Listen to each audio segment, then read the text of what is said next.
August 2025, big month of astrology, the last full month that we'll have before eclipse season, 2 eclipses in September. So one way to think about August is that this is the month without eclipses before we get to the bigger moment of fated intervention and the divine injection of itself into our reality that are eclipses and that will be this coming eclipse season. And so August in that sense may be calmer, but in another sense, August is this peak of energy that we've been building to for quite some time, particularly with the Mars cycle. As Mars did a full retrograde just under 10 months, end of 2024, beginning of 2025 in the signs of Cancer and Leo, finally clearing Leo in June 2025 on the 17th. But in August, the big story is the culmination of Mars now coming into Libra, the second new sign after that long retrograde, and it meets off with Saturn. So this Mars-Saturn trigger in the early cardinal axis is the defining moment here in August. So it's more peaks of intensity, not eclipses, but certainly setting up the eclipses and building out from what we've been engaged in here all summer with these new great energies in our astrological symbol set and in our transiting reality. And that's the theme of this video. We're going to break down this initial pocket here in August, the theme being grit, and being maybe a slow build into a peak of intensified challenge that we get to hurdle over, right? Challenges are good in a certain way. Challenges present us with how we need to be strong, and strength is the law of the jungle. Strength is the law of humanity, even in the spiritual world. Staying strong spiritually, digging deep and relying on the powers of spirit that we are transmitters of. I think about the Buddha anytime I think about struggle and pain. Love the story of Buddha, and you can think about Christ too, another figure that through pain, huge amounts of pain, crucifixion for Christ, and that becomes the moment of apotheosis and of completion into some kind of spiritual state. Similarly with the Buddha, sitting under the Bo tree, Mara is the devil in the Buddhist tradition, enticing the Buddha and just touching that ground and saying, no, I'm going to basically dig deep, find that foundation, which is Saturn, and just get through it. And I think that's going to be a big theme here in August, is the notion of needing some grit and some endurance and some mettle, as I said in the last video, to kind of ride whatever these triggers are that we've been building to all summer. And so get ready. We're going to look at that in this video, the August 2025 Mars-Saturn trigger, break it down a little bit, try to feel into it and get ready for it. So stay tuned with me here. I'm astrologer S.J. Anderson. Glad to be with you. Glad to be talking about astrology. Another video, another summer, another season, another big aspect. It's the moving parts of our world, of our symbolic world, and therefore our lives. This is the task of life. We have to ride the waves of change. And that's the power of astrology, is that it helps us articulate through description those waves of change that are very real for us, that we're all living. I talk to so many people, and it's often the astrological symbol set that can give voice sometimes to the experience in ways that unlocks the deeper understanding, or that helps the integration and the fullness of the contemplation about what we've gone through. It's additive deeply sometimes to expand on the astrological symbol set. And of course, that's what I do in this channel. That's the purpose of this channel. Discuss astrological symbol set, empower you guys, empower myself as we get to map it together so we can live better lives and healthier lives. So stay tuned. Let's break all this down here. Great to be with you. Happy summer. We're right in the dog days of summer now. The sun is in Leo as I record this. 23rd of July, I think some definitions of the dog days begin on that 23rd of July. Getting ready for 8/8 for Lionsgate, which I know is controversy, a lot of astrologers, but we'll have this Lionsgate peak summer celebration here coming up. And it's hot if you're in the Northern Hemisphere, cold if you're down under. So these peaks of seasonal extreme are a part of this moment. So I hope you're navigating that well.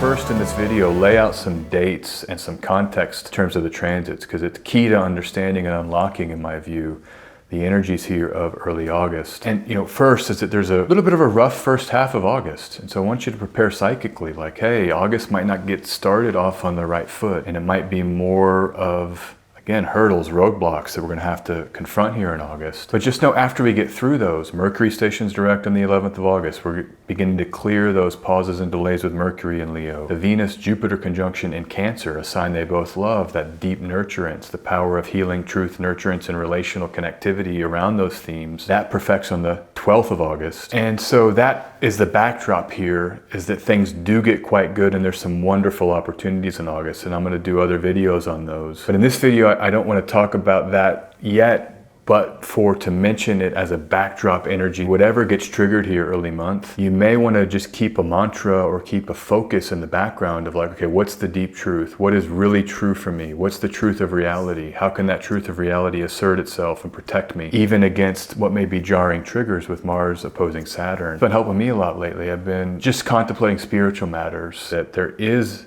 an unseen reality that we're interfacing with directly, that I believe is here to protect us, love us, nurture us. All we have to do is let it. We have to consent. Please help. Yes, I consent. I want your help. And we are held within these greater forces of what reality actually is. And so I think the Venus-Jupiter conjunction in Cancer evokes that directly, saying we need to rely on that support of that nurturing encasement of these unseen realms and of the spirit world. So keep that in mind. That's all month. Venus enters Cancer on 31 July. So all of this first part of August includes that Venus applying to Jupiter, perfecting on the 12th. It's a context, a very important benefic context for everything that's going to happen in August. But that said, this rough first half, as soon as Venus enters Cancer, the next day on the 1st of August, it will square Saturn in Aries and square Neptune in Aries. So Venus triggers that Saturn and Neptune co-presence in early Aries, right out of the gate, right on its entry in the cardinal axis. And then of course it's 6 August, so a mere a week later, after Venus enters the cardinal axis and triggers Saturn and Neptune in Aries, you have Mars entering Libra, triggering, of course, Saturn and Neptune in Aries. Now, it'll take a few days for Mars to perfect those oppositions, which both happen on the 9th of August, so 3 days later. But from the 6th of August to the 9th of August, you have an applying Mars in Libra, applying to oppose Saturn in Aries, applying to oppose Neptune in Aries. So again,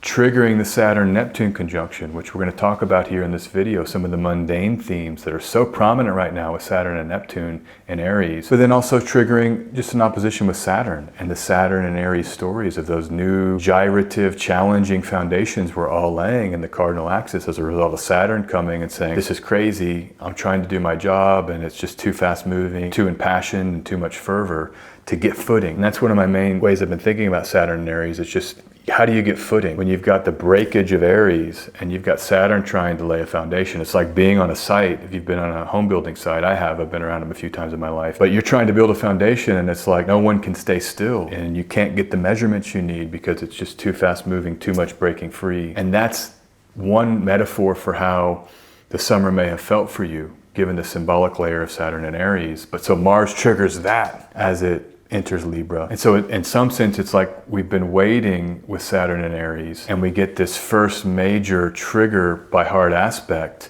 to really shake us up here with what the Saturn and Aries stories have been. So you got to be prepared here in early August, main message of this video, to become more intimate with the challenges and opportunities because of those challenges that Saturn and Aries is offering you. And if it's, disjointing and it's going to shock and dislodge, that's just part of this symbolism potentially. That's okay, we need to be shocked and dislodged. That's the reality. That's why I say trust in these unseen realms, Jupiter and Cancer. Trust in the divine impetus that oversees all reality, because we're gonna need that. But when you have that as the backdrop, and of course Jupiter and Venus are in the cardinal axis, so it's actually a sign-based T-square. The orb isn't that wide. Jupiter and Venus are meeting in the first half of Cancer. When you have that as the bedrock of belief, that there is an unseen realm, that we have, spirit guides or guardian angels. I grew up in the Catholic tradition. It was always your guardian angels looking out for you. Beneficent forces that can intervene on your behalf. These are the bedrock beliefs that give us the motivation to continue or to just trust if things get disjointed and like, wow, I had this plan and that's just been blown up. And now what do I do? And I don't know what I'm going to do. So I have to rely on Jupiter and Venus in Cancer, the deep truth of the beneficent reality in the unseen realm, to help me kind of day-to-day maneuver through what might be a dislodging trigger. Right here on the 9th of August, Mars in Libra perfects an opposition to Saturn in Aries. The first real trigger of Saturn's time in Aries by a difficult, hard aspect from Mars, which is, again, a triggering. What's Mars in the Tarot system? It's the tower, the lightning-struck tower. So you get that shocking breakage energy, Mars in Libra, having to then send directly across and challenge the Saturn and Aries stories. And so that, again, is why we're going to need, I think, a reliance and a faith and a trust in the good things that we know exist in this reality, aka the spirit realm. And then plus there's a full moon in Aquarius on the same day. It perfects just hours after the Mars-Saturn opposition. So a full moon in Aquarius, what rules Aquarius? Saturn. And so built into that full moon is the Saturn Mars opposition. The full moons are like a snapshot of reality, an energetic imprint that then becomes important for maybe the weeks after, sometimes even the days before. You're building into this energetic imprint of the new or full moon that lingers. And so I think it may extend potentially the Saturn-Mars opposition energy as we're living with that in the aftermath of that full moon. We're living with it really until Mars leaves Libra by sign. I think it's 22nd September. It's right after the eclipse, the solar eclipse in Virgo, the second eclipse of this eclipse season. Right after that, Mars will enter Scorpio. It's part of the good news of September is that you get that great Mars empowerment right as eclipse season finishes. And that hopefully helps us land with some renewed sense of direction with our active powers. We'll save all that for another video.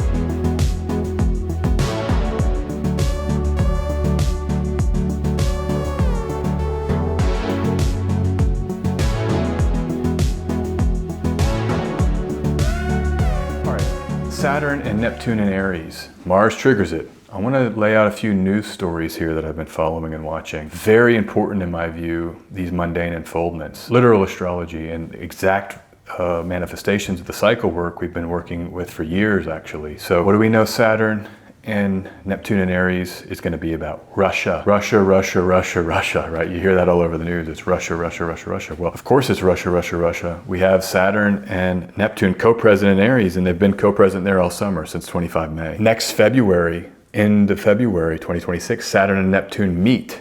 They conjoin, that rare conjunction once every 35 years or whatever it is. So that is happening. So this is the time when we've got to be thinking about Saturn and Neptune as Mars triggers it. It's not just that they're co-present, it's now we have a trigger transit. What is it always about Russia? Death of Stalin, 1953, October Revolution, 1917, fall of the Berlin Wall, 1989. It's always been about big events in Russia. And so we get it again. And turn on the news. I mean, just this last week, I've seen massive drone strikes by Russia on Ukraine. I'm seeing that there's a protest right now against Zelensky because he repealed some anti-corruption institutions. They passed a law and people are pissed. Ukrainians are protesting. There's just escalations. You saw that Trump, I think, was it a 50-day deadline, I think? If you don't do something in 50 days, I guess we're gonna send Patriots, or they did sign a deal to give Patriot missiles to Ukraine. And then Trump was reported, I think, by the Financial Times saying you can launch them into St. Petersburg or Moscow. So there's been major escalations in the last few weeks as we've gotten Saturn and Neptune co-present here this summer. Operation Spiderweb, I think it was, happened just days after Saturn entered Aries in early June, and that was the big Ukrainian offensive with those secret drones that were hidden in trucks and then were released, and then they attacked deep into Russian territory. So it's kind of been under the radar with all the other stuff that's going on in America, like the Epstein news and some of the other stories. Of course, the horrible stuff that's going on in Palestine right now, the heartbreaking starvation that's happening in Gaza. So what's gone under the radar a little bit has been this Russia escalation, which is undeniably escalated, but it fits the Saturn, Neptune, and Aries symbolism as the key message of this video. And then Mars triggers it in early August. I think you got to be watching the headlines for Russia-Ukraine, no doubt about it. I think we're going to see some kind of major turn or upheaval or new movement to bring this war there to whatever it's going to resolve into next year. And by the way, those Saturn-Neptune conjunctions, it's always the year of the conjunction. Stalin died in 53. That was one of the triple pass conjunctions in 53. October Revolution, 1917. The conjunction was in 1917. Fall of the Berlin Wall, 1989. The conjunction was in 89. If you go back to the cycles only in Aries, 1703, the conjunction, St. Petersburg is founded. They win the victory against Sweden. They take that land. They found St. Petersburg. Same year, 1703, the conjunction in Aries. The conjunction in Aries before that, 1380, Battle of Kulakova. As Russian national identity is basically emerging against the Golden Horde, the Mongol Golden Horde, they win that Battle of Kulakova, which is a historic battle. Russia still brands around that battle, and it was a huge moment. So it's a big year, but it's the same year, 1380, of the Saturn-Neptune conjunction in Aries. So it's always the year, which is why I'm saying 2026, February is when the perfected conjunction happens. I think 2026 may be the big events for Russia But you get the Mars trigger in this summer preview period, and they're darn close. Saturn and Neptune, a degree over from each other. So I think we've got to watch for August. It's going to tell us a lot about what's ultimately going to happen there. So the next trigger that I'm watching for August, what happened last time? Neptune was in Aries. And Uranus was in Gemini, where they are now. US Civil War. So all of the US Civil War stuff is front and center with the astrological cycle work. And I just saw this headline breaking the last few days. Donald Trump has accused Barack Obama of treason, in quotes, claiming Obama plotted to sabotage his first presidency by linking him to the alleged Russian election meddling. They tried to steal the election, Trump said at the White House. And of course, Obama says Trump's attack is a weak attempt at distraction. And a lot of people on the right are saying this is a distraction from the Epstein files, which they won't release. And they're covering for Epstein now, the Trump administration. So it's a weird time in American domestic politics, and there's a lot of battling. And of course, they've re-triggered this fault line, which is, I guess, Democrats versus Trump and the idea of using lawfare one way or the other. It looks like there might be some lawfare now against Obama and the Democrats by the Trump people. And that all fits the symbolism of Civil War type echoes within America. So you've got to watch that. I mean, in August, what kind of lawfare might the Trump people do? It's not good. I mean, if they like send, I don't know, who would they send? Secret Service to arrest? Probably not Obama. He's got immunity, I'm guessing, legally. But I mean, if they start really trying to make a move to arrest these former officials, that's not going to go down well. I mean, that's going to be a real fissure and trigger for these domestic political splits in America. And you've got to watch it here this month. Again, 6 August, Mars in Libra triggers by opposition the Saturn, Neptune stories in Aries. And so that's why I'm interested in this. And this is a fundamental principle of astrology. You have the larger term cycle work, but it's these local triggers that can bring out the story and make it accelerate. Enough with that mundane, right? Those are controversial stuff, and I'm not trying to get into that and take hard position one way or the other. I just want peace. We know it's a dynamic time, all right? My job is to bring it up, and it's first tier linkage. I mean, and I have to bring it up because this is part of what I do here.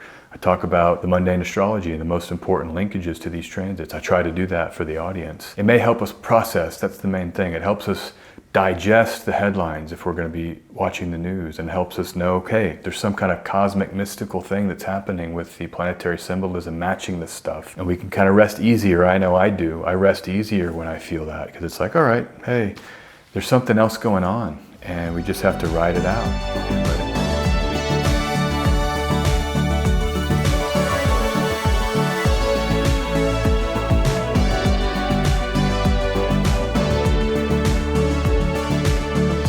About this a little bit in our personal lives, and I don't know what's going on with you guys this summer. I don't know how it's been for you, but I know for me, a lot of new stuff. I mean, a lot of triggers. What I thought my life was going into this summer, a lot of that's changed in ways I hadn't guessed. I mean, I knew these transits were important, but I just was letting them unfold, and that's like undeniably big stuff, new worlds that I am in. And I talk to a lot of people about their charts. I see it everywhere. A lot of people are in new worlds, new shifts, big changes, things they didn't expect. And it fits our astrology. Jupiter in a cardinal sign, Saturn in a cardinal sign, Mars and Venus finishing their retrogrades finally in new signs.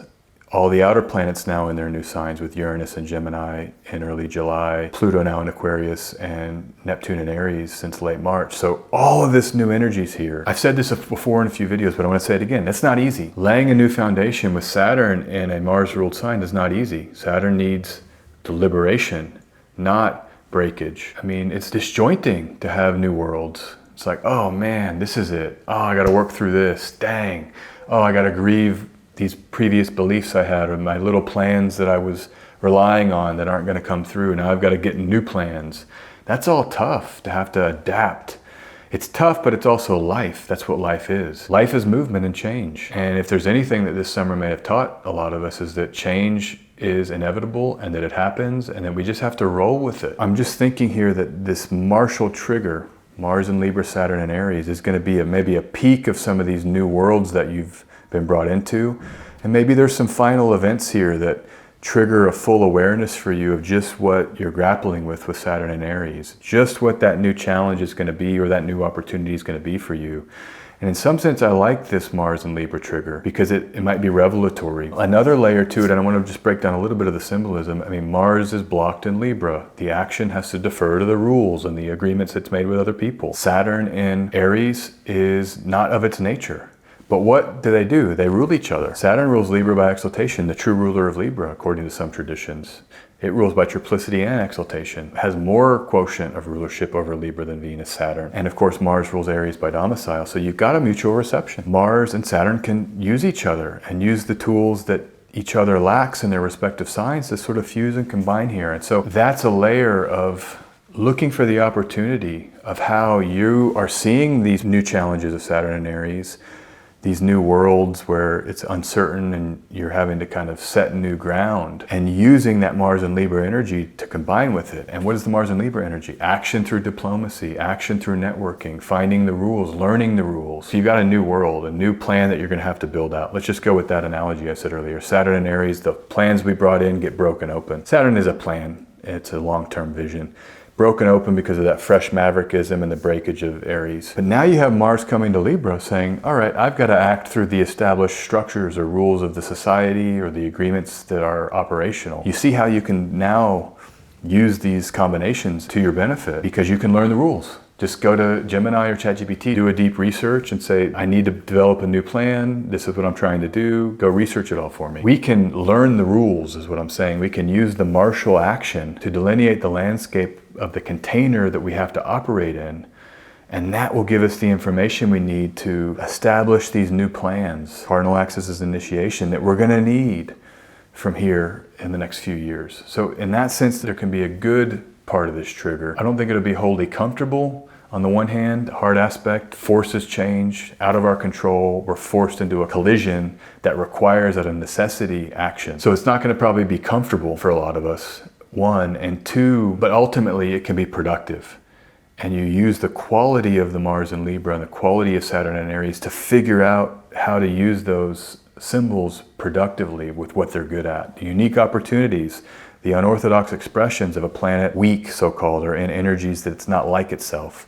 Mars and Libra, like I said, the power of it is learning what the rules are and then acting within those constraints. And I think we'll get to do a lot of that. The power of Saturn and Aries is acknowledging that it's new, acknowledging that the old rules will fail. The old systems that we brought in aren't operative. They don't have domain. And so we have to reinvent the structure. We have to be open to new visions and creative, youthful approaches, fresh plans that we're gonna have to build out. So those are the opportunities here. I just want to encourage you with that to have a little bit of positivity in the sense that there's some unique ways we can deploy this stuff for our benefit, as I've just laid out. All right, so the astrology early August, that's this video. It's not that easy. Keep in mind, after the 9th, the Mars-Saturn opposition is separating. After the 11th, Mercury's direct. On the 12th, Venus and Jupiter conjoin in Cancer. But that's the month, this early next pocket of August. And I hope you can use this video and some of the things I've talked about here to sort of plan your time here and syncopate here.